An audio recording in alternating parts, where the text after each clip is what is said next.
नमस्कार।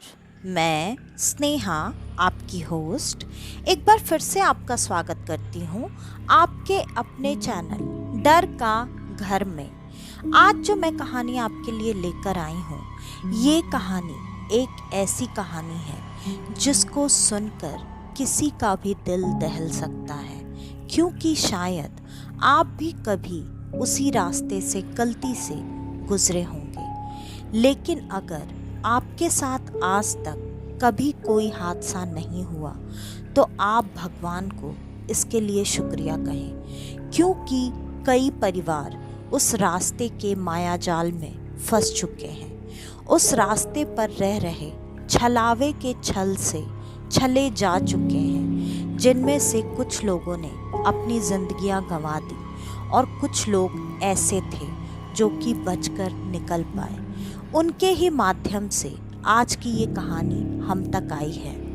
ये कहानी सन 2000 की है, मतलब 2000 की। उस समय एक परिवार ऐसा था जिनको कि पुणे जाना था, और पुणे जाने के लिए उन्होंने उसी रास्ते का चुनाव किया जो कि उन्हें बिल्कुल नहीं चुनना चाहिए था।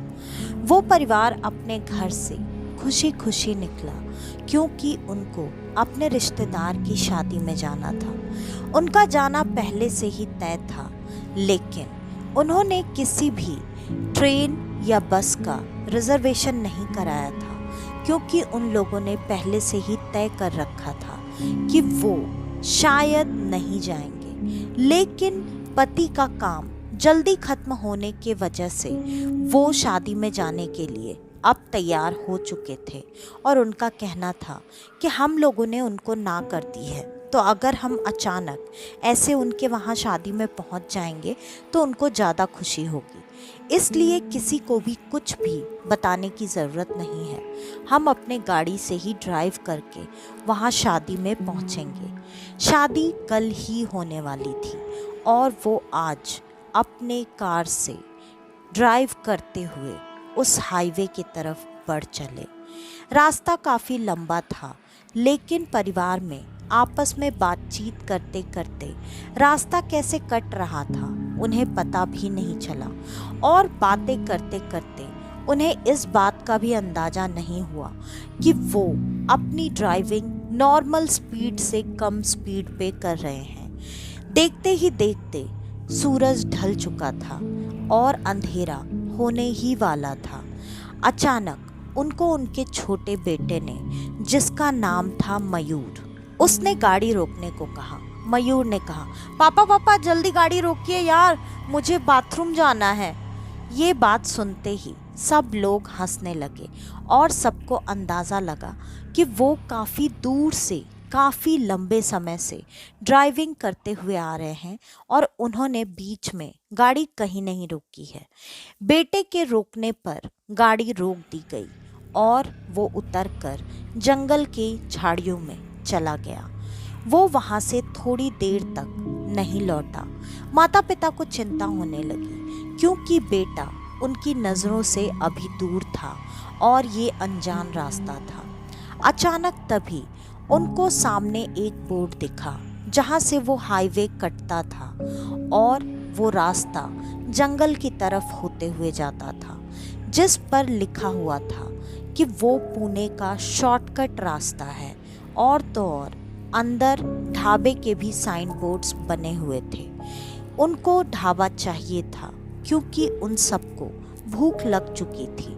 उन लोगों ने यही उम्मीद की कि अगर ये शॉर्टकट है तो हम इससे जल्दी पहुंच जाएंगे। अचानक उनके गाड़ी के सामने एक बूढ़ा भिखारी आया, जिससे उन्होंने जब पूछा तो उसने भी उसी रास्ते पर जाने की सलाह दी, और वो अपने बेटे मयूर के आते ही उस रास्ते पर बढ़ चले। गाड़ी में बैठे हुए एक बुजुर्ग, जो कि बच्चे मयूर के दादाजी थे, उन्होंने साफ साफ कहा, बेटे ये अनजान रास्ते हैं, इस पर ऐसे ही गाड़ी नहीं लेकर जाते। अच्छा तो यही होगा कि टाइम ज़्यादा लग जाए, लेकिन हमें इसी हाईवे पे रहना चाहिए। लेकिन शॉर्टकट और जल्दी खाने के चक्कर में किसी ने उनकी बात नहीं सुनी। वो उस रास्ते पर आगे बढ़ चले। जैसे जैसे वो आगे बढ़ते जा रहे थे, अंधेरा होता जा रहा था और तो और जंगल भी घना, बहुत घना होता जा रहा था। जिस रास्ते पर कहीं भी दूर दूर तक किसी भी गाड़ी का नामो निशान नहीं था। रास्ते में एक टूटी फूटी सी पुरानी सी पुलिस चौकी भी दिखी, लेकिन वहाँ किसी भी इंसान का कोई नामो निशान नहीं था। ये देखकर उनको थोड़ा अजीब लग रहा था, लेकिन फिर भी अब वो उस रास्ते पर काफ़ी आगे तक आ चुके थे। वापस लौट कर जाना उनको बेवकूफ़ी लग रही थी, इसलिए वो चुपचाप बिना किसी को कुछ बताए गाड़ी ड्राइव किए जा रहे थे। देखते ही देखते अब अंधेरा हो चुका था और अचानक वहाँ पर उन्होंने गाड़ी रोक दी। गाड़ी रोकने के बाद सब ढाबे के अंदर आ चुके थे, सिवाय मयूर और रिद्धिमा के माँ के। वो अभी तक गाड़ी से नहीं उतरी थी। उन्हें पता नहीं क्यों वो जगह काफ़ी अजीब सी लग रही थी। वो काफ़ी ज़्यादा भगवान में मानने वाले इंसान थी, जो कि पूजा पाठ भी बहुत ज़्यादा मन से किया करती थी। उनको ये आभास पहले से ही हो रहा था कि ये जगह सही नहीं है। उन्होंने कई बार अपने परिवार वालों को समझाने की कोशिश की, लेकिन उनकी बात कोई भी सुनने के लिए तैयार नहीं था। सबके सामने सबका बोला हुआ खाना लाकर रख दिया गया। रिद्धिमा की माँ को साफ साफ उस खाने में कीड़े चलते हुए नजर आ रहे थे। उन्हें समझ में आ रहा था कि ये सड़ा हुआ पुराना खाना है, और तो और ये वेज नहीं है, ये मांसाहार है, जिसको कि उनका परिवार नहीं खाता था। लेकिन पता नहीं क्यों बाकी सारे परिवार वालों पर एक ऐसा छलावा, एक ऐसा छल हावी हो चुका था, जिससे उनके सोचने समझने की शक्ति पूरी तरह से खत्म हो चुकी थी। उन सबको कुछ भी ना तो दिखाई दे रहा था, ना ही समझ में आ रहा था। माँ के 1000 बार मना करने के बाद भी सारे लोग वहाँ पर वही कीड़े वाला पुराना सड़ा हुआ बदबूदार खाना, जिससे रह रहकर काला अजीब सा धुआं भी उठ रहा था, जिसकी बदबू साफ साफ रिद्धिमा की माँ को बहुत गंदी आ रही थी। उनको उस वजह से उल्टियाँ होने लगी और उनका पूरा परिवार वो खाना खा चुका था। वो लगातार उल्टियाँ करने लगी। उनकी उल्टियों को देखकर उन्होंने उसी ढाबे से पानी वो लेकर आए, लेकिन वो पानी देखते ही तुरंत रिद्धिमा और मयूर की माँ ने उस पानी को हाथ से झटक कर फेंक दिया। उन्होंने कहा, ये नाले का गटर का गंदा पानी है, ये पानी आप कैसे पी सकते हैं? लेकिन किसी को भी उस पानी में कोई गंदगी दिखाई नहीं दे रही थी और रिद्धिमा की माँ बार बार ये बात सबको समझाने की कोशिश कर रही थी। उनकी उल्टियाँ जैसे तैसे रुकी और वो सब गाड़ी में बैठकर आगे जाने के लिए गाड़ी स्टार्ट करने लगे, लेकिन गाड़ी स्टार्ट ही होने का नाम नहीं ले रही थी। उनके 1000 बार कोशिश करने के बाद भी वो गाड़ी स्टार्ट नहीं हो रही थी और अचानक वहाँ पर ढाबे से एक अजीब सा इंसान निकल कर आया। उसने कहा वो गाड़ी बनाना जानता है। उसने गाड़ी में देखकर पता नहीं ऐसा क्या किया, गाड़ी तुरंत ही स्टार्ट हो गई। वो गाड़ी को लेकर वहाँ से आगे बढ़ गए और रास्ता उनके लिए अब काफ़ी कंफ्यूजिंग था, क्योंकि वो एक ऐसे चौराहे पर आकर पहुँच गए थे जहाँ से वो चारों रास्ते बिल्कुल एक जैसे दिख रहे थे। उन्होंने उसमें से एक रास्ता चुन लिया और वो उस एक रास्ते पर आगे बढ़ गए। वो उस रास्ते पर आगे बढ़ते जा रहे थे और बार बार वो एक ही जगह पर गोल गोल घूमकर वापस आ रहे थे। उन्हें समझ में नहीं आ रहा था। इतनी देर से, इतनी लंबी ड्राइविंग करने के बाद भी वो घूम घूम कर एक ही जगह पर वापस कैसे पहुंच जा रहे थे। अब उन्होंने वहां पर जितने भी माइलस्टोन्स थे उस पर निशान लगाना शुरू किया, लेकिन उसका कोई फायदा नहीं हुआ। उन्होंने बारी बारी करके वो चारों रास्ते चुने, लेकिन चारों रास्तों से वो घूमकर एक ही जगह पर आ रहे थे। अब वो काफ़ी परेशान हो चुके थे, उन्हें कुछ भी समझ में नहीं आ रहा था और आखिरकार अब वो उसी चौराहे पर पहुंचकर उन्होंने अपनी गाड़ी बंद कर दी, उसके सारे कांच लगा दिए, क्योंकि रात के करीब 2:30 बज चुके थे और रास्ता पहले से भी ज़्यादा सुनसान और डरावना हो चुका था। लेकिन उनके पास अब कोई ऑप्शन नहीं बचा था सिवाय वहाँ रुककर इंतज़ार करने के और सूरज के उगने के। वो सब गाड़ी में बैठे चुपचाप डरे सहमे से एक दूसरे की शक्ल देख रहे थे। माँ की तबीयत काफ़ी खराब हो चुकी थी, लेकिन वो लगातार भगवान का नाम लिए जा रही थी और अचानक कुछ ही देर में उनको ऐसा नज़र आया जैसे कि उनकी बेटी गाड़ी से निकलकर जंगल की तरफ चीखती हुई भागती हुई जा रही है। सब ने गाड़ी में जब देखा तो उनकी बेटी सच में वहाँ पर नहीं थी। उन सब ने अपनी बेटी की आवाज़ की तरफ ही दौड़ना शुरू कर दिया, लेकिन बेटी दिखाई नहीं दे रही थी, सिर्फ उसकी आवाज़ आ रही थी।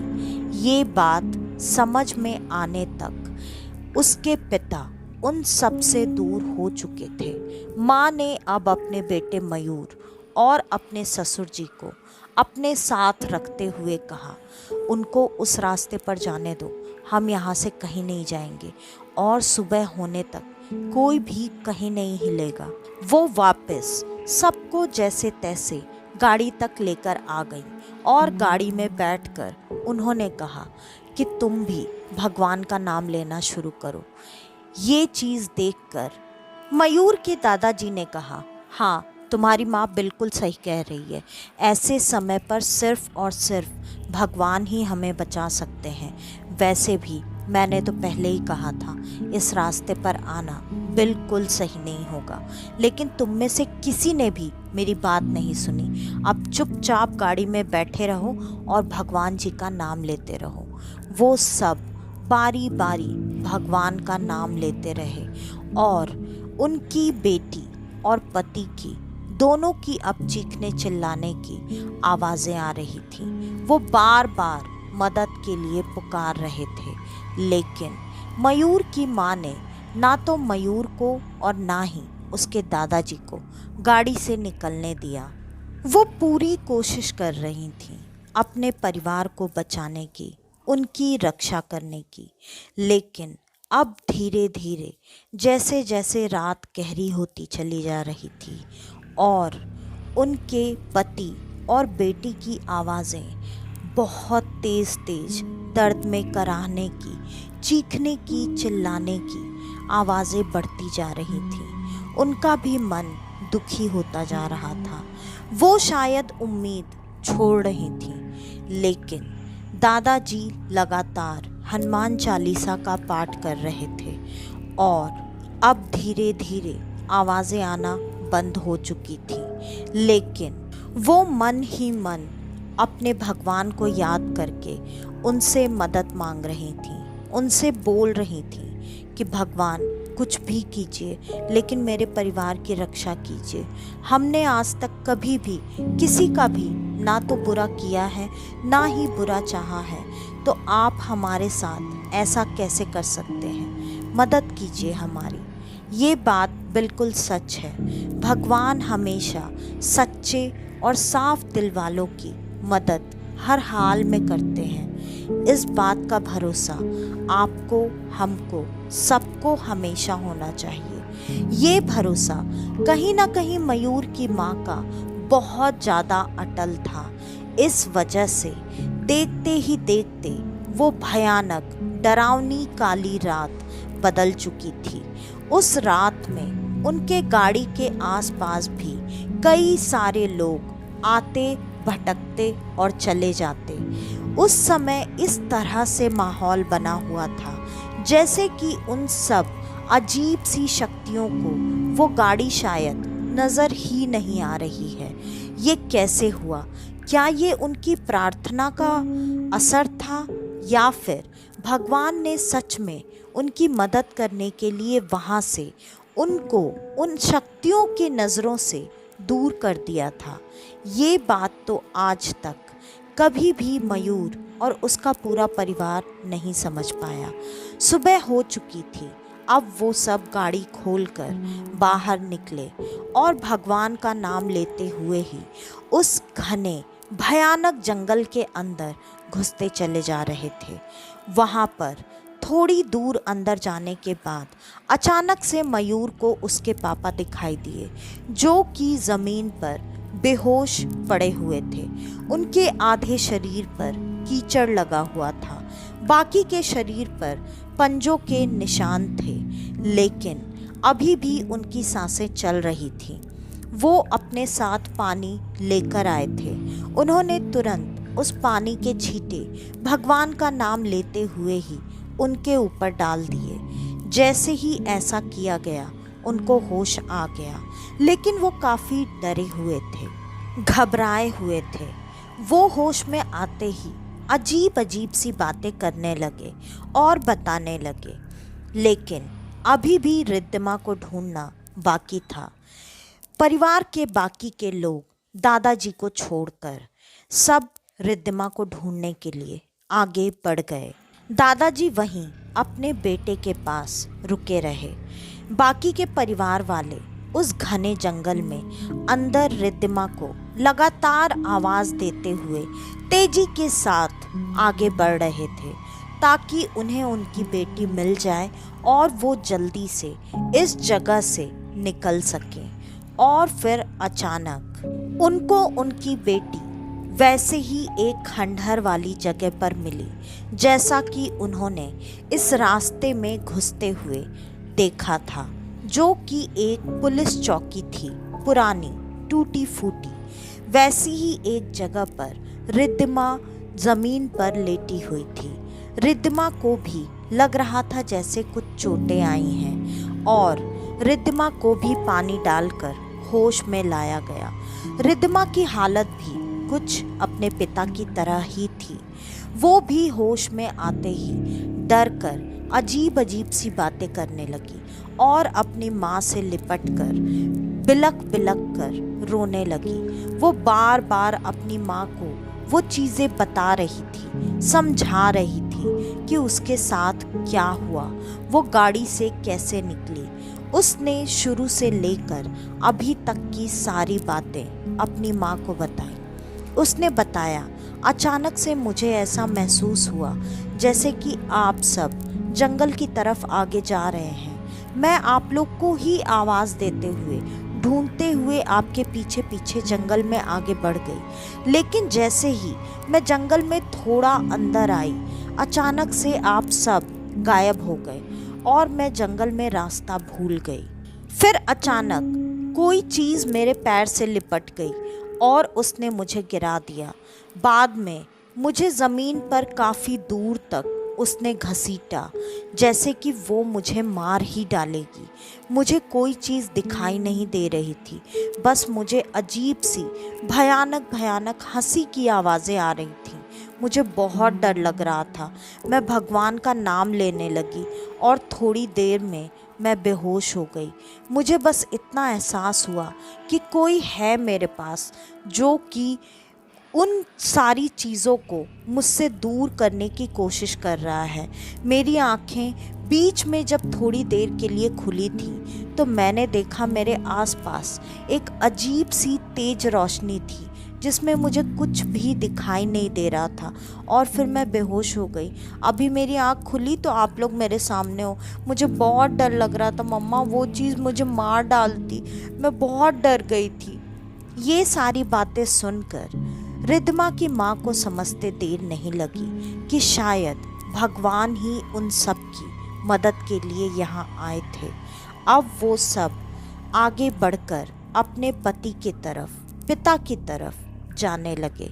वहाँ पर जब वो पहुँचे तो उनके साथ भी कुछ ऐसा ही हुआ था। और तो और उनको एक पेड़ से काफ़ी देर तक उल्टा लटका दिया गया था। उनको कोई भी चीज़ नज़र नहीं आ रही थी और उल्टे लटके हुए ही जब उनकी हालत ख़राब हो गई और वो बेहोश हो गए, तब उन्हें ऐसा एहसास हुआ जैसे किसी ने उन्हें गोद में लेकर ज़मीन पर लेटा दिया हो। उनको उनके आसपास बहुत सारे भयानक भयानक काले साए दिख रहे थे जो कि उन्हें नोचने की कोशिश कर रहे थे, लेकिन पता नहीं किस वजह से वो उन्हें नुकसान नहीं पहुंचा पाए।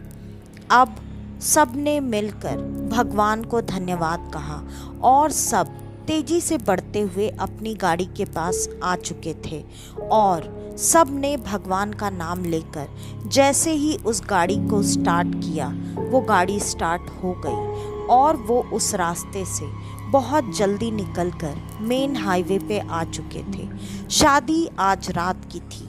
जैसे तैसे वो रात से पहले अपने रिश्तेदार के घर पर पहुंच गए और जब उन सब की हालत देखकर परिवार वालों ने उनसे सवाल जवाब किया, तब उन्होंने ये सारी बातें बताई। और ये सारी बातें सुनते ही परिवार के जो एक सबसे बुजुर्ग सदस्य थे, उन्होंने बताया वो हाईवे छलावों से भरा हुआ है। उस हाईवे पे गए हुए कोई भी लोग आज तक जिंदा वापस नहीं आए। कईयों की तो लाश का भी कभी पता नहीं चला।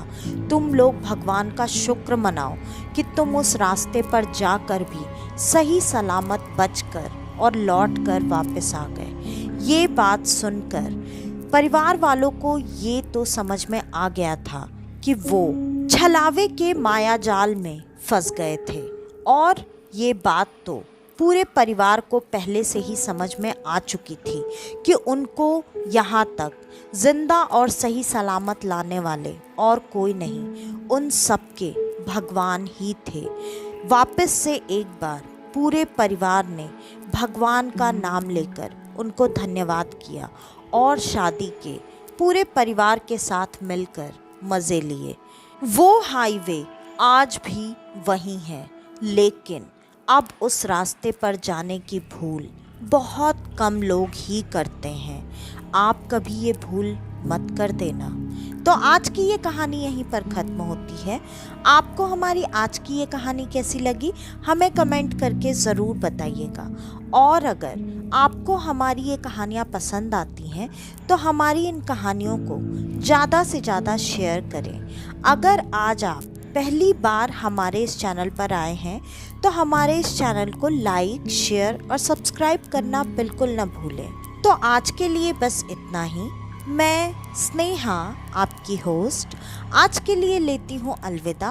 वापस से आपसे मिलने आऊँगी और आप सबको लेकर जाऊँगी कुछ जाने अनजाने किस्से कहानियों के सफ़र पर, आपका अपना डर का घर में।